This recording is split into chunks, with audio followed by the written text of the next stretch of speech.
অনেক সময় মনে দুঃখ থাকলেও দুঃখটা রাখতে পারি না কিছু কিছু হাসির কারণে। তোমাদের সাথে একটা কথা শেয়ার করি।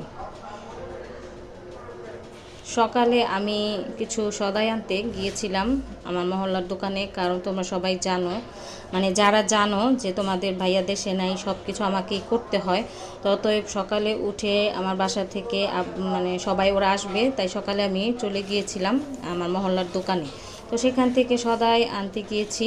তো সেখানে গিয়ে সদাই নিচ্ছিলাম, তো একটু লেট হচ্ছে, তো কিছুক্ষণ দাঁড়িয়ে থেকে আমাকে সদাইগুলো আনতে হয়েছে।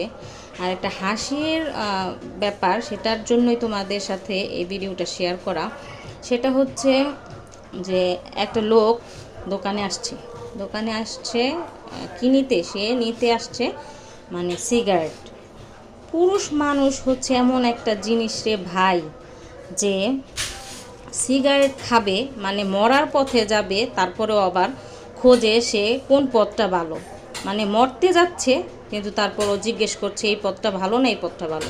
কেন বলছি, দোকানদারকে সে জিজ্ঞেস করছে কোন সিগারেটটা ভালো। আমার এত হাসি পেয়েছে রে আপুরা, কি বলবো, আমার হাসি ধরে রাখতে পারি নাই। তো ভাবলাম যে সিগারেট খাবে, তাও আবার জিজ্ঞেস করছে কোনটা ভালো। আরে তুই যখন মরবি তখন একবারই মর, কোনটা খেলে মরবি কোনটা খেলে বাঁচবি এটা তো কোনো কথা না। যেহেতু সিগারেট খেলে ধূমপান ক্ষতিকারক, তো অতএব কোনটা খেলে ভালো সেটা জেনে তো লাভ নাই। সিগারেট তো খেলে ক্ষতিই হয়। তো ভালো কোনটা মন্দ কোনটা এতে তো কোনো যায় আসে না। তো এটার জন্য তোমাদের সাথে একটু শেয়ার করলাম। আমার অনেক হাসি লাগছিল, কারণ সকালে উঠে মনটা খুব খারাপ ছিল যে কোনো কারণে। তো মন খারাপ রাখতে গেলেও খারাপ রাখতে পারি না কিছু কিছু হাসির কারণে। তো এটাই তোমাদের সাথে শেয়ার করলাম যে কিছু কিছু মানুষ মরতে গেলেও চিন্তা করে যে কোন পথটা ভালো মরার জন্য। দেখো কি আজব দুনিয়া।